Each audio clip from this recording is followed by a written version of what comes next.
the programming, the systems designed to make it. And so, when you look at this slide right here, this is an indication of how fast in the past 80 months our community has changed. On Homewood Avenue, in 1 block, well, 1 mile, if you take the bottom or the top of the screen, which is on the Homewood side near Everyday Cafe, property values increased 100%. It went from 12,000 to 24,000. You go past the Viaduct, before you get to Penn Avenue, it went from 150,000 to 400,000. You cross Penn Avenue, it went from 400,000 to 1.1 million. That 1 linear mile, less than 1 linear mile on Homewood Avenue is an indication of the epicenter that's taking place in our region, which is pushing many vulnerable people out to the Keys Point, the Keys Rocks, Penn Hills, and areas that, in essence, in 2019, DHS moved their Lexington site to Penn Hills, which is an indication that we have a serious movement of vulnerable people in this community. So what's a concern is how do we make sure all Pittsburghers benefit from the new tech movement in the sector? How many of you guys are familiar with Mill 19? Raise your hand. 2 people out of everybody in the room knows what Mill 19 is. That's another indication of the challenges we have in the sector. Mill 19 is going to be our region's new artificial intelligence and robotics hub, and it serves as the catalyst for what you'll start seeing pretty soon is these new architectural frameworks of how we're revamping our city to become a high-tech sector. These partnerships are taking place every day, and in many ways, we are not part of those conversations. We work with the city of Pittsburgh for the last 18 months. We've pivoted with them on their equity indicators work. In the last 2 years, they scored a 55 out of 100 in both of their own internal assessments, which has prompted the city to look at, over the next 16 years, $4 billion of investments will be needed in the sector to keep pace with many of the Rust Belt cities that are on par for growth in our region. When I came on board 18 months ago, I wanted to better understand how our resources were being allocated, so we created a geospatial map of our grant making.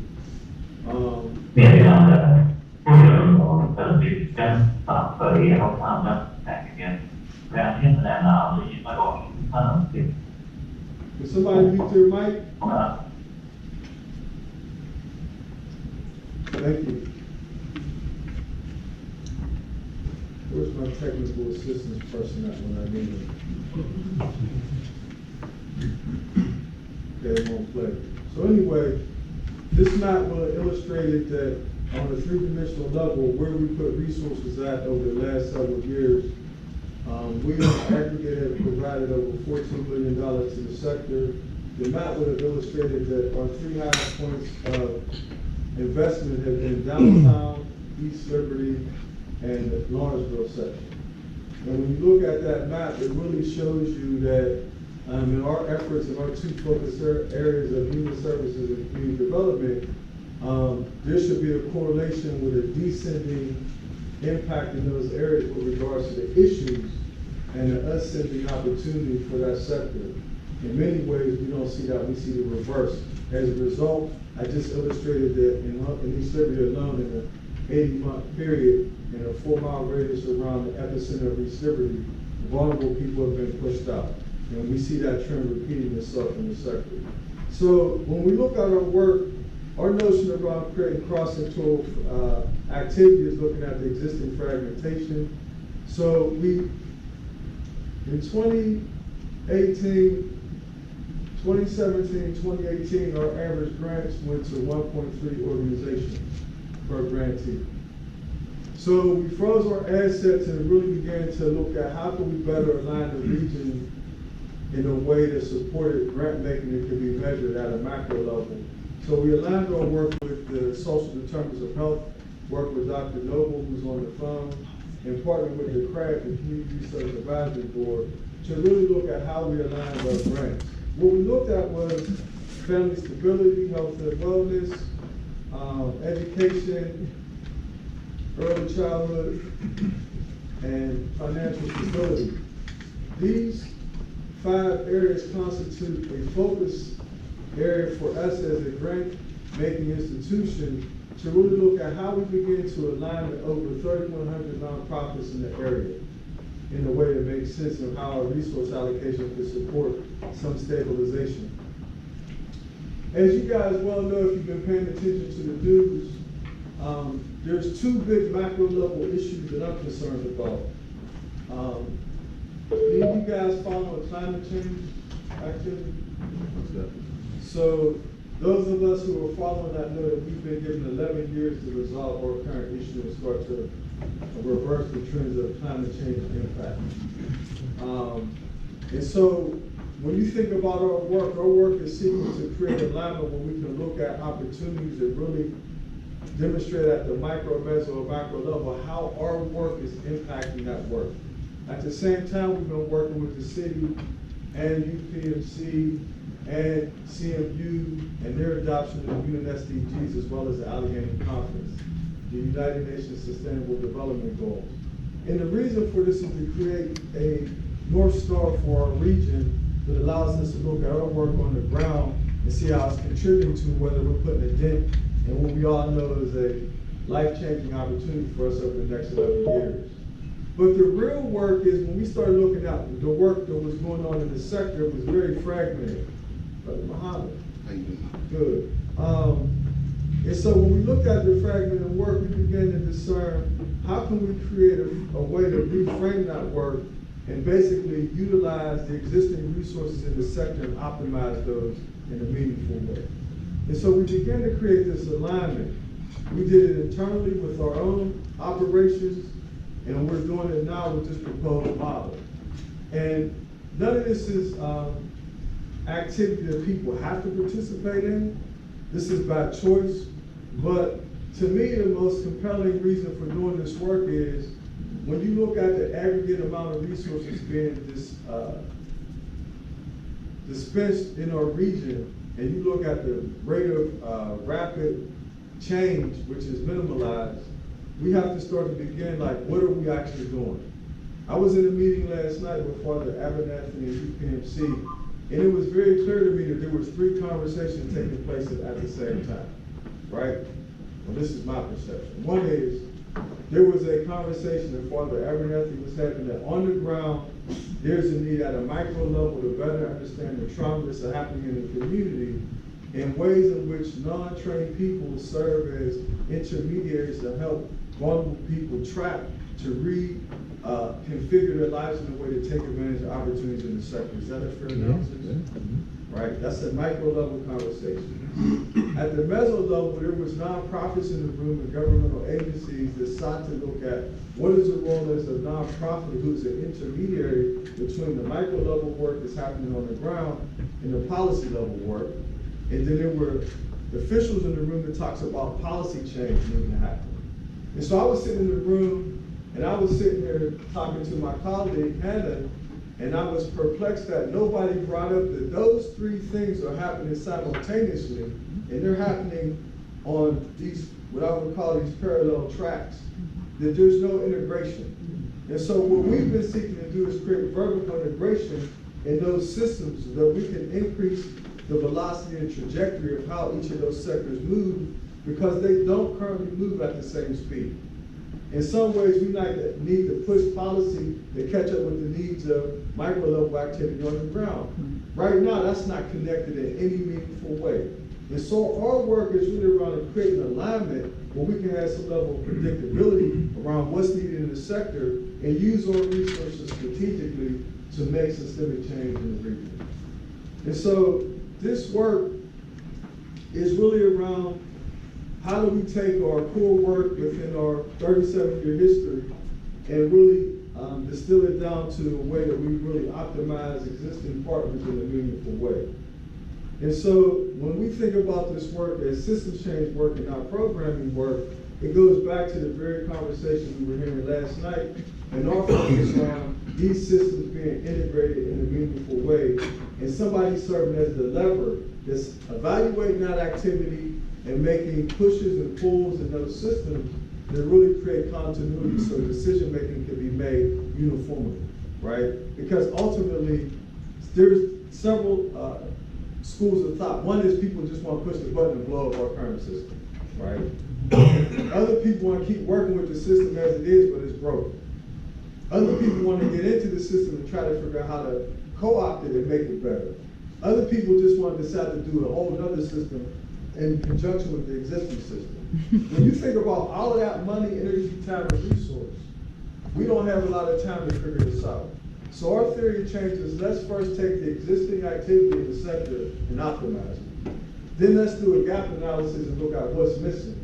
And then let's require the resources, people, energy, thought, ideology that's necessary to create the pivot. Because we have to first have a real honest conversation with each other about, we all know that there's organizations receiving resources from foundations. Are they living up to their expectations? We can't even begin to talk about fixing stuff if we ain't gonna hold each other accountable. And that don't mean I'm your mother, your father, or whatever, but we can't look at money going out to an institution, that institution having a cardinal responsibility to X. We count on X happening. We get the client's not ready. They were supposed to be ready through X. X didn't do it. X is still getting money to do that, and we ain't calling that out. We can't be honest with each other and seek to change our environment without holding each other accountable. And that doesn't mean you bastardize the institution. That don't mean you bash them. But it does mean, what do you need to be more effective and efficient? And we're working on two other things we haven't launched yet to support that. But this, in essence, will take place through what we think is a one-on-one conversation and smaller group activity. And so at a macro level, we've been working with Mines, who's been an earlier adopter, BNY Mellon, who's an earlier adopter, the City of Pittsburgh, Pittsburgh Foundation, the Mayor's Office, 100 Resilient Cities work, P4 work, which, if you can look at this screen, what you really see is we're not trying to recreate anything. We're trying to use the existing things where money, resources, and time and energy have been allotted and create a way that we harmonize that, so instead of each one of these things playing their own instrument, we start playing music together. And so our work is predicated on understanding the shocks and stressors to the system, which we've been working very closely with Grant Irving's office on that work. We worked with Ambassador Mendelson on the launch of the UNSDG's work at CMU several months ago. And now we have the Pittsburgh Foundation very interested in adopting some of that methodology, which is huge for us. Because 3 months ago, this was not on their agenda. So when you think about our work and our achievements, our big vision is, in 5 years, we want to focus on 50 communities in the city in Allegheny County. We are inviting you in to have this initial conversation because you guys have been teed up as the first 10 to consider. So we're looking at Northside, McKeesport, Wilkinsburg, Hazelwood, McKees Rocks, Knoxville, Belsuva, Homewood, Carrick, Hill District, and Braddock. The goal here is to create a cohort of institutions that share like practices around a particular social determinant of health, and through a strategic alliance with what we call high-performing organization, they are being mentored to perform on par or above par with that activity. I.e., if it's, Walter, is it okay if I use you as an example? So I'm picking on Walter because he took my seat, so I get to pick on him. So the Homewood Children's Village is a $3 million or less institution.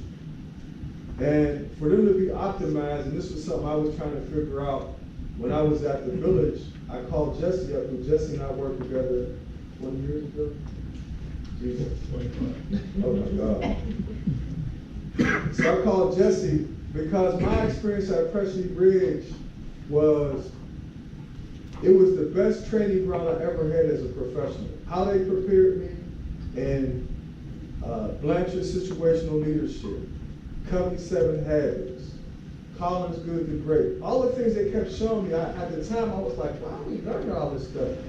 20-something years later, I really used every aspect of that, but how they prepared me as a leader has been unparalleled with any other experience I've had. So I reached out to Jesse and said, is it possible for you to serve as a way that we can have an insight into your organization and could you possibly serve as a mentor? Now, Preston Bridge is a $40 million or more organization. 82. Oh shoot, 82, my bad. 82, right? And so the theory is that you line up two organizations with similar work, one at 3 million, one at 40 plus, and there's no concern about somebody eating each other's lunch, right? But there is the ability to create a way that they learn from you because the $82 million institution has figured out how to navigate this region. The $3 million one is still trying to figure that out. So if there's a way that Jesse could mentor Walter, that will increase Walter's ability to do his work. However, in my estimation, our theory of change is no one institution in here can change today's social phenomenon by itself. So Walter, I know, is working on a collective impact approach, which he has multiple stakeholders. So in theory, Jesse would mentor Walter. Walter would create a cluster of people around him to seek to resolve one of the issues, and I'll be transparent. When I was at the village, I had three big issues. One, we were focused on ensuring that from cradle to career, we ensure kids' academic trajectory. When I got there, we had three variables that didn't have anything to do with a kid's academic trajectory. One, we served 20% of Pittsburgh Public Schools' entire homeless population. Two, we had this twice the national asthma rate, which means kids wasn't in school. And three, there was a 43% mobility issue, meaning that kids change schools at least once in the school year. Now think about this. There's so much fuss being made about the school, the teacher, the principal, but these environmental impacts are impairing the kids' ability to even sit in the seat and learn. So in my estimation, Walter could not perform his job without strategically partnering with other institutions that deal with housing, deal with the environment, deal with health and well-being, which is none of what HCV does, but they're impacted by kids that have those issues. And so it has to strategically, in my opinion, collaborate with those. So if Walter is being taught or trained or coached by Jesse, and he doesn't share that knowledge with the cluster, what happens to Walter and Homewood? Walter ascends, Jesse ascends, everybody else in that community is looking at him saying, what is he doing? Right? And I did this for 10 years. I kept getting trained, I kept coming back trying to convince people to do this, and they were like, I don't understand what you're talking about, I'll come. But they weren't committed, they were interested. We need committed people to be a part of this effort because we're talking about resolving social phenomena through a collaborative approach, not an individual approach. We're talking about a systems approach and not a program approach.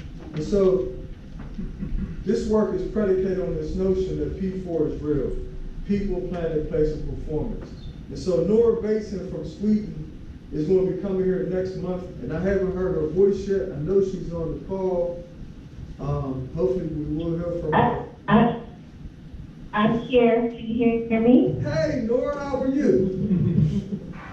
Hey, I'm good. I've once had my mic accidentally on with that sweet, garbled airport noise background. Sorry about that. Well, thank you. I'm here and I'm listening to what you're saying. Fred, it sounds like we are moving toward something really exciting. So just let me know when you want me to pipe in, and I'm happy to do so. Will do. And so our theory of change is that we're going to create multiple tiers of learning in conjunction with, and I'll use Jesse and Walter as an example. And then we're going to use our existing training apparatus or traditional models, GPMP, EIR, and MAGS to support that group to optimize that particular cluster's ability to function at its highest level. In theory, when you get together, this group should reduce duplication of effort, increase effectiveness and efficiency. Walter, we just got a grant from where?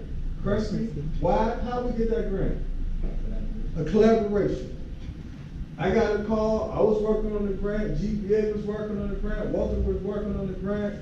I said, Walter, I'm gonna give you my interest, GPA, y'all should talk. They talked, we just got word of the grant Monday, Tuesday. That's how this works. Being strategically aligned, letting your ego go, Because I could have very easily been the big dog in the room because I'm the funder. I pulled out and gave it to them. I felt like we're going to play a role, but we don't have to be driving the train. The same is true for this effort. This is not about me. This is not about our team. This is about saving Pittsburgh.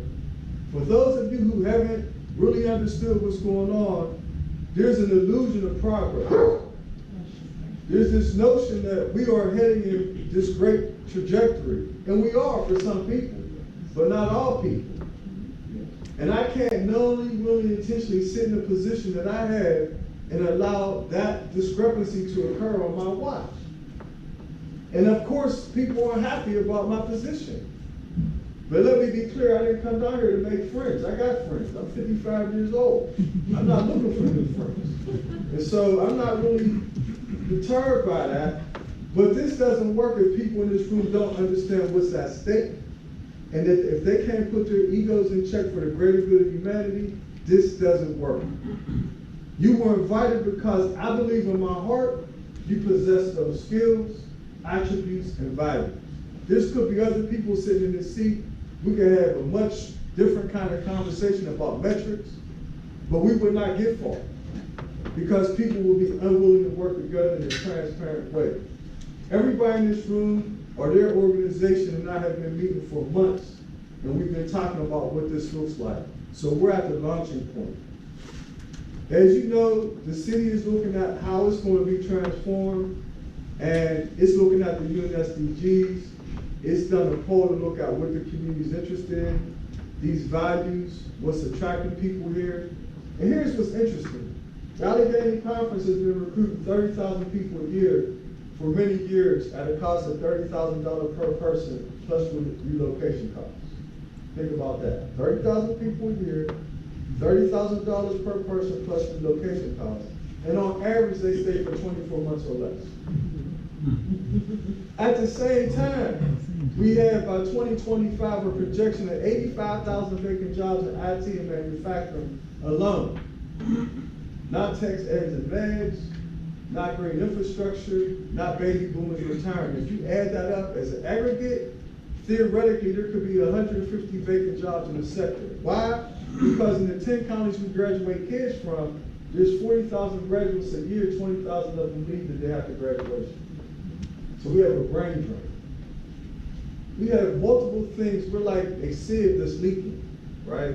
And people are saying, hey, go to this city, it's great, but we're leaking.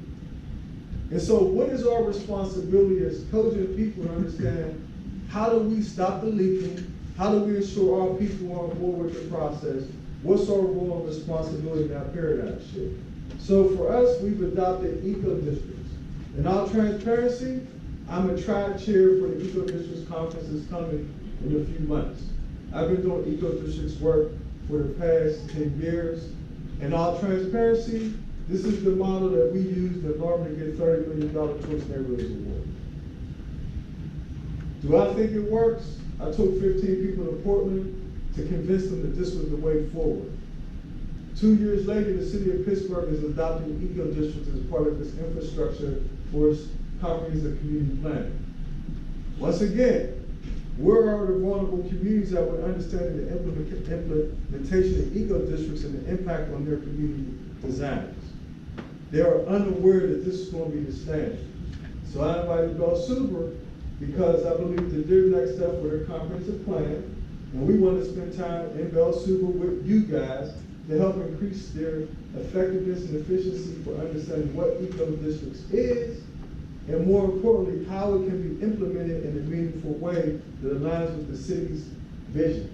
And I invited Paul, who's an architect and believes in this work, to come as well, because we need to find interested stakeholders that think this vision is viable and become part of that process in an intimate way.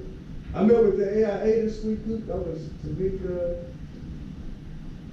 Hannah, and I. And we met with the AIA. Anybody know what the AIA is? Mm-hmm. Yeah. And we challenged them on their thought process around how they would use architects to redesign the city. We thought that their original hypothesis around increasing the number of community engagements was flawed Because just because I see you 5 or 10 times doesn't mean we have an authentic relationship. Right. That's just a count. That doesn't lead into you have a true understanding of my, empathetic experience in a way that it transforms the way you think about designing buildings, right? And so we've been working with them, and so we've been working for a while on the 17 SDGs and came up with this notion when I was actually at the village, that in 1, 8, 11, the collective impact for every dollar invested would create a $16.60 rate of return on investment. We're currently working with the other departments to aggregate that data. We're working with a team out of Berkeley on green chemistry. I'll be headed to Colorado for an international think tank soon. I'll be in Mexico as one of the 450 delegates selected from around the world to present on this. So when I tell you that Pittsburgh is a platform, I'm telling you not from a theoretical perspective, but from a metaphysical one. You choose to see this city myopically as this is it, then that's on you, but the rest of the world is passing us by. I'm not willing to be participatory in that process. For me, this is simple. We represent a pivot on a universal level to the world. When I was in Greece recently, people from Australia was trying to get at me to figure out how to get to Pittsburgh. The whole world wants to come to Pittsburgh, yet the people in Pittsburgh don't even know what's going on in Pittsburgh. That's a dichotomy. That's a problem. Like, I can probably tell you 10 things you've never heard of that's happening in Pittsburgh because of the seat I have. How's that serving you? You have to understand that we have to do a more diligent job of understanding what's happening in our community, and moreover, we have to be willing to work together with each other to create change. And so, one of the things we're doing is bringing Nora Basin in from Sweden to bring up this notion of warm data labs, and I'll have her talk for a minute about warm data labs. Nora, are you on? I'm here. Can you hear me? Yes, ma'am. Okay, good. Okay, so the warm data, I'm just going to dive right in. But the idea around warm data is that, like Fred said, none of this stuff that we are facing is happening in any kind of isolation. And while the cultural habit is to define community crises in terms of various categories, like poverty, like racism, like ecology issues, like gender gaps, like poor water, poor education. All of these things get categorized, but they are deeply and intrinsically interdependent.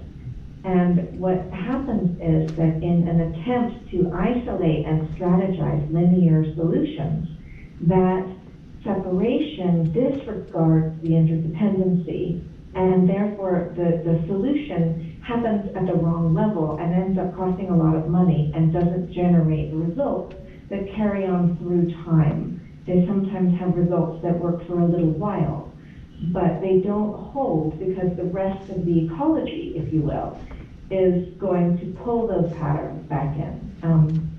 It's a really quick description, but I'm hoping that in this grouping that makes sense. So the warm data lab process is something that I've been using all over the world. And Fred, I'd love to talk to you about what happened with the Australians, because I'm on my way there to go do a bunch of work. And it works with the idea that there are multiple contexts. So let's just take an example, like health. So you think about, how do we bring the health of a community up? How do we support the health of the community? Well, where is the health? And immediately we might think, well, that means, providing access to medical facilities, but that's not all. Health is also political. Health is also economic. Health is also something that is affected greatly by education. And education affects health. There's a lot of kids, for example, who start their lives feeling excluded from the possibility of success in the school, and it leads to all kinds of behavior and self-esteem and identity issues and so on and so forth. And health is also in the media. It's about technology, it's about family, it's about culture, it's about food, it's about business world. So it's important, if we're going to start to address complex issues in communities, that there be a way to bring these things together, and that the community itself develop language and develop patterns of and places to have relationship and communication around finding a way to say what they need that can cross these different contexts. And that's something I've been working with now for several years in various places around the world, and seeing just incredible things happen because there is just a level shift in the way that people are able to talk to each other, and the kind of ideas and insights they come together. And like you said, Fred, that happens because there's people coming, generations, multiple demographics, different parts of town, different cultures, and so on. And with those different perceptions comes this increase in the ability to make sense and just develop language together around how to really care for their communities. Thank you. And it's a substantially different kind of conversation. So that's what the Warm Data Lab does. It brings people together so that they can do that. And I guess that's the quiz on it. Let me know. The other thing is, I just wanted to give them a taste, because you'll be here next month. How long is the proposed workshop Yeah. bringing? How many days? Yeah, I think it's a 6-day workshop. It's And intense. what I'm going to be doing is, yeah, it's intense. It's very intense. And I'm going to be training a group of people to host these sessions in their own communities. So this isn't really necessarily about, me coming in as an expert. I don't think there's really place for that so much in the times that we're living in right now. It's much more important that the communities develop their capacity for conversation and understanding together. Thank you. So yeah. Well, let me just tee this up by saying that we're targeting 20 stakeholders to be part of this. And bringing Nora in.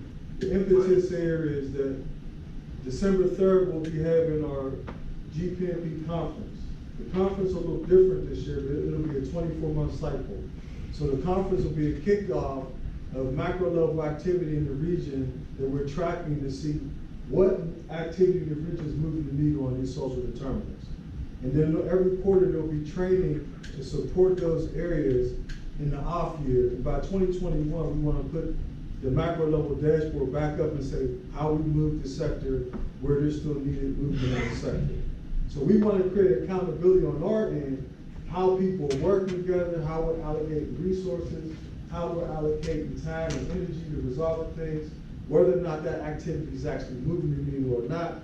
And then we, as a funder, want to add resources to speeding that up, increasing the who's at the table, all of those kind of things. So Nora coming is really based upon what we've done internally is, when you look at our activity, our GPMP membership is 390. We're at 410 now. We're at 410. And so theoretically in 5 years, the vision is if there's 2,100 nonprofits in Allegheny County in human services and community development, another 1,000 in different sectors, 3,100 in the region, 5,000 in the entire sector. How do we begin to ensure that those institutions are getting trained and exposed to resources and tools in a systemic way that really offer them the ability to be successful? I.e., we're hosting on the 27th the launch of our 4th year, I think, of our Excel program. It used to be Achieve. Some people in the room participated in it. They'll be participating in phase 2. It's a high-level training around donor-based development and marketing. The average nonprofit I know could participate. The training that's required to even get on board is such that you have to be highly functioning. In many ways, you have to have a team of 4 or 5 developers to even be considered, because you got to have a developer on top of this 100%. Many people, in the years I've been doing this work for 30 years, I only had one development person ever in all the jobs I've had. And I've raised millions of dollars, and I never had a development person except once. And they didn't even work out. I'm being transparent, they didn't. I mean, they didn't work out. Like, they're not where they put them at, and they didn't do a good job. And so when you think about how many organizations that we know of don't have development people, and the organizations that participate in this that do, it just further creates a divide between the haves and have-nots. We have to be on top of that. And so this notion for our grant making, for those of you who don't know, in the last 4 quarters, our grant making went from 1.3 to 4.6 organizations per grant. Almost a 400% increase in grant making at a cost savings of $3,000 per grantee. You might want to know how we did that. Somebody asked that question. How did you do it? We aligned, as you see on the presentation, our internal operations. The same thing I'm asking you to do. When I got here, MAGS, GPMP, and EIR was housed in this building, but they weren't coordinating efforts. We didn't have joint staff meetings. Now we have a joint staff meeting every week. We look at duplication of efforts. We look at resource allocation. We look at targeted communities. We don't act independently of each other. We act coordinatedly as a result of each other. I'm asking you to do the same thing. I'm asking you to consider, what can you do as a group of people committed to doing some change in our community beyond a programmatic perspective to a systems change perspective. As a result, we believe that in 5 years we can have 50% of the communities targeted, and you guys will serve as the anchor institutions that make that work happen. That's the theory. PIOSA, you guys are familiar with that? Where am I on time? I got 3 minutes or something? Okay. Here's the plan. We want to use our existing programming, our review, our mentoring, our leaping circles, our peer-to-peer work and coaching. So you guys are familiar with the PIOSA project. We got a rating report about how great it was. We're looking at cross-cultural activity, cross-sectoral growth and development, and really creating an instrumented tool that has 7 sectors in it that we look at as a framework. Mentoring or learning circles has really grown, and what we want to do is take that same construct here, and as each cluster gets developed, we want to create a learning circle for all of those clusters as one cohort. So it's not this cluster just working like in Homewood or in Hill, but all of them working together in one cohort, really sharing across the sector how the coaches are helping them, how the strategic activity in the group is going on, and we'll support that. Peer-to-peer, you know, some of the best learnings I've had is with the people in this room. I don't stand here because I'm great. I stand here because the people in this room pushed me to being great. They had expectations of me. They held me accountable.